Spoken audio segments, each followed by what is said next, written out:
તરીકેની ફરજ બજાવી રહ્યા છે. આપણે શિક્ષકને કહીએ તો તે પોતાનો જે કલા છે એ બાળકોને સમાન કરાવે. જોયું આમાં જોજો બેટા છોટા ભીમમાં કોણ કોણ આવે છે? એમાં એક વાંદરો હોય છે, ખબર છે? જગુ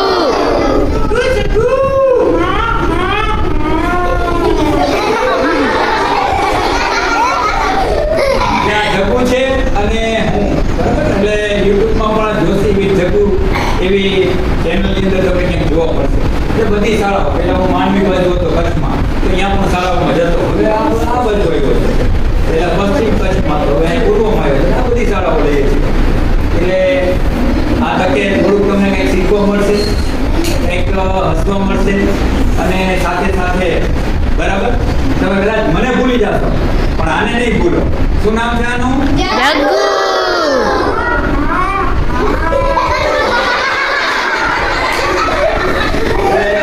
જગુ જોશી સર, બરાબર? એટલે તમે કદાચ જગુને યાદ રાખો. હવે આપણે નાની નાની વાતોની શરૂઆત કરીએ. તો એક તો પહેલા તો આપણે છે ને બધાએ ભણીએ જ છીએ અને ભણવું જ જોઈએ, બરાબર છે? કારણ કે ખબર છે આપણને ભણતર વિના હવેની ટેકનોલોજીના યુગમાં કામ નથી.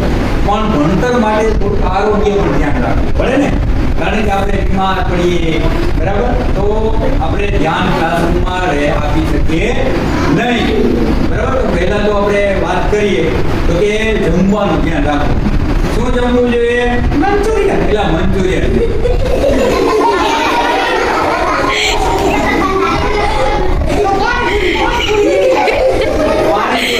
આપણે જમવાનું છે, આપણું ગુજરાતી ખોરાક છે બેસ્ટ છે. રોટલી, શાક, દાળ, ભાત, કઠોળ, બરાબર?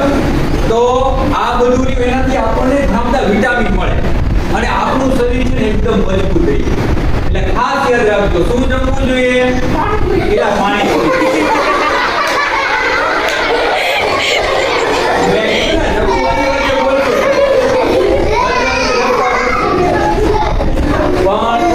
તમને થોડી મજા આવે એટલે જવું એવું વચ્ચે બોલશે, પણ આપણે જમવામાં ખાસ આપણો પૌષ્ટિક આહાર છે, બરાબર છે? કઠોળ. તો કઠોળની અંદર જેટલું બધું વિટામિન મળે ને એટલે આપણે બીમાર ઓછા પડીએ, બરાબર? અને બીજી એક બાબત તો કે આપણા ઘરમાં આપણો દુશ્મન કોણ છે? પેલા મમ્મી પપ્પા. આપણા ઘરની અંદર આપણો દુશ્મન મચ્છર. તમને બધાને ખબર હશે, કારણ કે મોટા ભાગે આપણને મચ્છર કરડે ને એટલે આપણે તાવ, મેલેરિયા, ચિકનગુનિયા, ડેન્ગ્યુ આ બધા છે હાથી પગો આ બધી મચ્છરથી થાય, બરાબર? એટલે પહેલા તો ખાસ ધ્યાન રાખવું જોઈએ તો કે મચ્છર ન કરડે એના માટે શું કરવાનું? બંદૂક રાખવાની. એટલે બંદૂક તો મચ્છર માટે આપણે ધ્યાન રાખવાનું. આપણે સાંજના સમયે બારી બારણા બંધ રાખવા, કારણ કે આપણે સાંજના સમયે છે મચ્છર આપણા ઘરની અંદર આવી છે, બરાબર? પછી આપણને છે રાતે સૂતા હોય એટલે કરડે, અને કરડે એટલે શું થાય તો કે મેલેરિયા, ડેન્ગ્યુ, ચિકનગુનિયા. મેલેરિયાની અંદર શું થાય ખબર છે? મેલેરિયા આવે ને એટલે આપણે ઠંડી લાગે, એ મેલેરિયા હોય છે. ઠંડી લાગે, તાવ આવે, એક દિવસ જાય, એક દિવસ આવે, બરાબર? અને એ મેલેરિયામાં શું થાય? ઠંડી લાગે, ઠંડી લાગે એટલે શું થાય?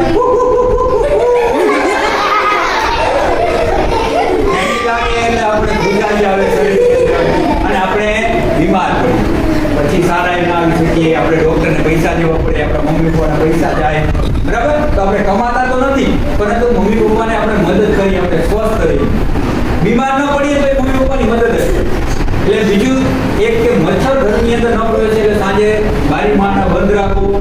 બીજું શું કરવાનું તો કે મચ્છર માટે છે ને મચ્છરની અગરબત્તી છે એ આપો, લીમડાનો ધુમાડો કરો, બરાબર?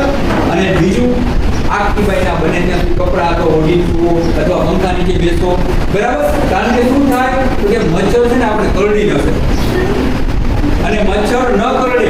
અને કોઈ ખબર મચ્છર શેમાંથી બને? મોટા ભાગે જો મચ્છર શેમાંથી બને કોઈ ખબર છે? મચ્છર ઈડા ક્યાં મૂકે અને શેમાંથી આપણને ખબર છે? એના માટે એક સ્ત્રોત તો છે એમાં પાણીમાં. વેરી સરસ. પાણીની અંદર તમને ખબર છે લાર્વા, નાના નાની જે જીવત હોય ને, બરાબર? તો તો એની અંદર ઈ છે એની ઈંડા મૂકે બેસ્ટ મળે. જો પાણી ના હોય ને તો મચ્છરને ઈંડા ના મૂકી શકે તો મચ્છર વધે. પણ આપણા ઘરની અંદર જે ખુલ્લા ટાંકી છે, પક્ષીઓ માટે ભરેલા પાણી હોય છે, સિમેન્ટના જે કંઈ આપણે કૂંજ ભરીને મૂકીએ છીએ એની અંદર અઠવાડિયું થાય એટલે એ કોરા મૂકી જાય અને એની અંદર એ અઠવાડિયાની અંદર આખું મચ્છર બને. આપણે ખબર છે, જોજો તમે પાણીની અંદર તમને કઈ જીવાત જ છે, જીવાત ન હોય શું હોય? મચ્છર બનવા માટેના લાર્વા કહેવાય. લાર્વામાંથી પછી અઠવાડિયું 10 દિવસની સાયકલ હોય એમાંથી મચ્છર બનીને ઉડી જાય. બરાબર? એટલે મચ્છર ન કરે એના માટે શું કરવું જોઈએ? તલવાર નહીં. બંદૂક કઈ મચ્છર ન કરડે એના માટે આપણે કીધું સાંજના સમયે દરવાજા બંધ રાખવાના, આપણે કપડાં છે એ પહેર્યા હોય ત્યારે ધ્યાન રાખવાનું અને સાંજે ઓઢીને સૂવાનું. બરાબર? અને જેની નીચે બેસવાનું, તેની નીચે બેસવાનું અથવા એવી જગ્યાએ કે જ્યાં મચ્છર ન હોય, ગંદકી ન હોય. આપણે ખબર છે. અને બીજી એક બાબત છે આપણા શરીર. બરાબર? તો કે શરીર પણ સ્વચ્છ હોવું જોઈએ. જેમ જમવાનું આપણે જોઈએ, આપણે ખબર છે આપણે શેનાથી જમીએ? પેલા પગેથી. શેનાથી જમીએ? હાથથી. તો હાથ પણ આપણે કલાકે 2 કલાકે ધોવા જોઈએ. કારણ કે હાથની અંદર પણ ઘણા બધા વાયરસ બેક્ટેરિયા હોય જે આપણે જમીએ એટલે ખોરાકની સાથે સાથે આપણા મોઢાની અંદર જાય અને મોઢાની અંદર જાય એટલે પેટમાં જાય અને પેટમાં જાય એટલે શું થાય? આપણે બીમાર પડીએ. બીમાર પડીએ એટલે શું થાય?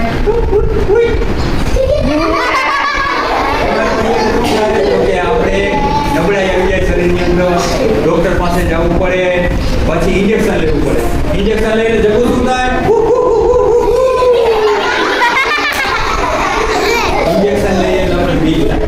તો આપણે ઇન્જેક્શન લેવું જ ન પડે એવું આપણે તૈયારી સાથે, બરાબર, આપણે એની તૈયારી રાખવાની કે આપણે બીમાર ન પડીએ, હાથ ધોઈએ, બરાબર, જમતી વખતે ખાસ અને સાબુનો ઉપયોગ કરીએ હાથ ધોતી વખતે અને આપણે સ્વચ્છ રહીએ. બરાબર? તો આપણે હાથ પગ ધોઈએ, નાહીએ, તૈયાર થઈએ એટલે આપણે બીમાર પડીએ નહીં. અને બીમાર ન પડીએ એટલે શું થાય કે આપણે વર્તનની અંદર ધ્યાન આપી શકીએ, ભણી શકીએ. બરાબર? તો ખાસ આ બાબત છે એ ધ્યાન રાખવું. તો આપણે ભણશું તો આગળ વધશું. બરાબર? અને ભણશું એટલે આગળ વધવું પડશે. તો આગળ વધવા માટે આપણે શું કરવું પડશે? પેલા દોડવાનું.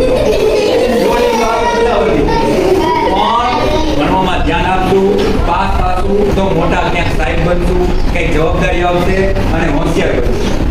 બરાબર? તો આવી બાબતો છે, નાની નાની બાબતો છે, ધ્યાન રાખવાની. અને મેં તમને કીધું એમ કદાચ તમે મારું નામ ભૂલી જશો પણ આનું નામ નહીં ભૂલો. શું નામ છે આનું?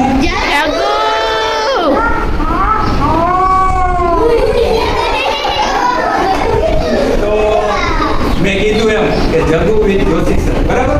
મજા આવી ને તમને બધાને? તમને કઈ કઈ બાબતો ધ્યાન રાખવાની? ખોરાકમાં શું ધ્યાન રાખવાનું? સ્વચ્છ ખોરાક ખાવો જોઈએ. બરાબર? બહારનો ખોરાક પાણીપુરી છે કે મંચુરિયન છે એ ક્યારેક બરાબર પણ કાયમી આવી જીદ કરવાની નહીં. અને બીજું એક ખાસ તો આપણે ખબર છે નાના નાના બાળકો વધારે પડતું શું ખાઈ શકું? પડીકા વધી ગયા ને આપણે વેફર, બિસ્કિટ ને ચોકલેટ, તો આ બધા પડીકાઓ પણ ઓછા ખાઈ નાખે. કારણ કે એનાથી પણ આપણને ઘણા બધા રોગ થતા હોય, કેન્સર જેવા રોગ પણ થઈ શકે. કારણ કે એ તો પૈસા કમાવા માટે કેમિકલ લઈ નાખે અંદર.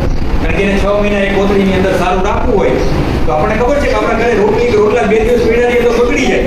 તો એ પેકેટની અંદર તો એ 6 મહિના કે પેકિંગ કરેલા હોય. તો એ ખાવું જોઈએ કે ન ખાવું જોઈએ?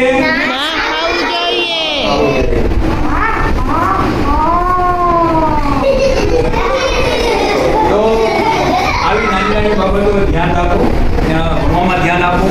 બરાબર? મમ્મી પપ્પા કે માનો, આપણા શિક્ષકો કે છે માનો, અને દરેક બાબતની અંદર આપણને જે કહે છે ને એ આપણા માટે હોય છે એટલું યાદ રાખવાનું. એટલે આપણે મમ્મી પપ્પાને આપણે કમાઈને દઈએ, આપણે સારા વિદ્યાર્થી બનીએ, સારા આપણે એક કહેવાય કે દીકરી કે દીકરા બનીએ અને માતા પિતાના સપનાઓ સાકાર કરીએ. ચાલો, મજા આવી બધાને? શું નામ છે આનું?